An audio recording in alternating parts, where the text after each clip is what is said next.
Di jantung semenanjung Arab, abad ke-7 Masehi, sebuah perubahan agama dan sosial yang besar sedang terjadi.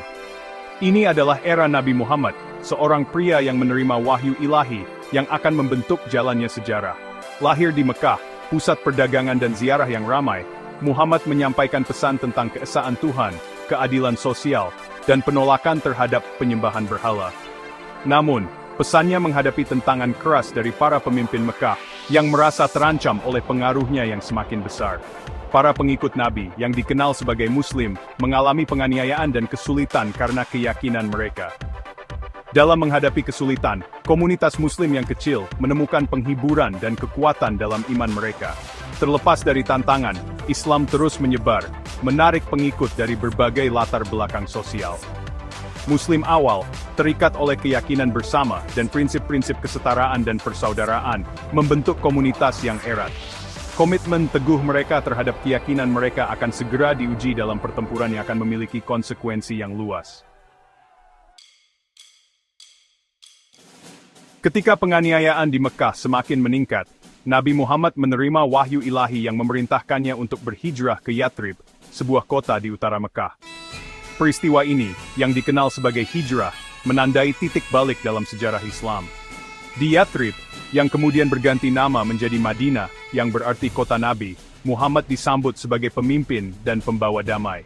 Hijrah bukan hanya perjalanan fisik, tetapi langkah strategis yang memungkinkan komunitas Muslim yang baru lahir untuk berkembang. Di Madinah, Nabi membangun kerangka sosial dan politik berdasarkan prinsip-prinsip Islam. Piagam Madinah, sebuah dokumen yang luar biasa, menguraikan hak dan tanggung jawab Muslim dan non-Muslim, meletakkan dasar bagi masyarakat yang pluralistik. Namun, kedatangan umat Islam di Madinah tidak luput dari perhatian orang-orang Mekah. Mereka melihat komunitas Muslim yang berkembang sebagai ancaman bagi dominasi ekonomi dan politik mereka. Ketegangan antara kedua kota terus membara, mempersiapkan panggung untuk konfrontasi yang akan menentukan nasib Islam. Tahun-tahun setelah hijrah ditandai dengan meningkatnya ketegangan antara Mekah dan Madinah.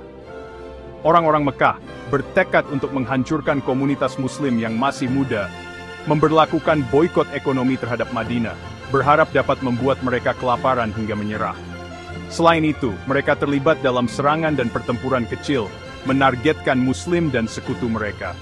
Sebagai tanggapan, Nabi Muhammad, dibimbing oleh wahyu ilahi, mengizinkan umat Islam untuk terlibat dalam perang defensif. Ini menandai perubahan signifikan bagi Muslim awal, yang sampai saat itu dengan sabar menanggung penganiayaan. Nabi menekankan bahwa peperangan seharusnya hanya menjadi pilihan terakhir, dilakukan dengan sangat menahan diri dan penuh kasih sayang, dan hanya untuk membela diri dan melindungi orang yang tidak bersalah. Beberapa pertemuan pertama antara Muslim dan Mekah adalah pertempuran kecil, seringkali melibatkan pencegatan kafilah Mekah. Pertemuan-pertemuan ini, meskipun penting secara strategis, semakin meningkatkan ketegangan dan membuka jalan bagi konfrontasi yang lebih besar dan lebih menentukan. Bagian 4, Perang Badar, Benturan Keyakinan.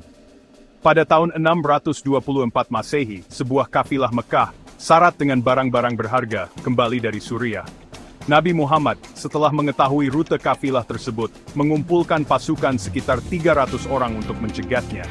Orang-orang Mekah, yang waspada terhadap pergerakan Muslim, mengirimkan pasukan yang jauh lebih besar, yang terdiri dari hampir 1.000 orang untuk melindungi kepentingan mereka. Kedua pasukan bertemu di tempat yang disebut Badar, lokasi strategis dengan sumber air yang vital.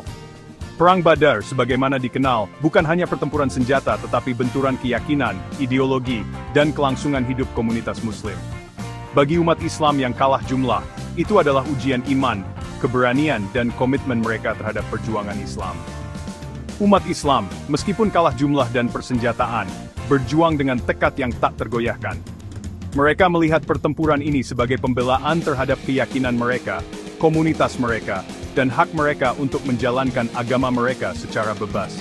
Keberanian dan keteguhan mereka akan terbukti menjadi faktor penentu dalam hasil pertempuran.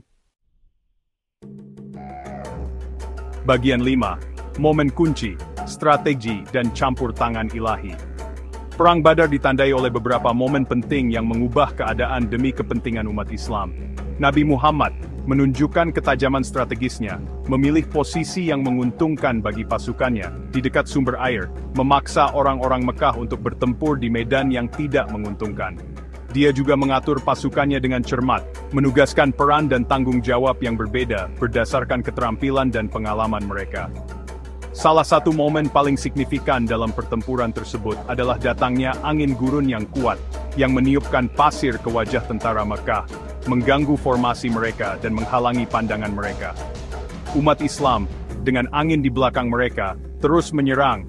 Semangat mereka dikuatkan oleh apa yang mereka anggap sebagai campur tangan ilahi.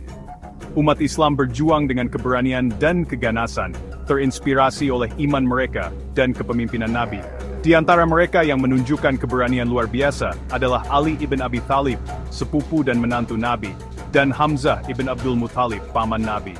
Keberanian dan manuver strategis mereka menghancurkan barisan Mekah dan menyebabkan kemenangan Muslim yang menentukan.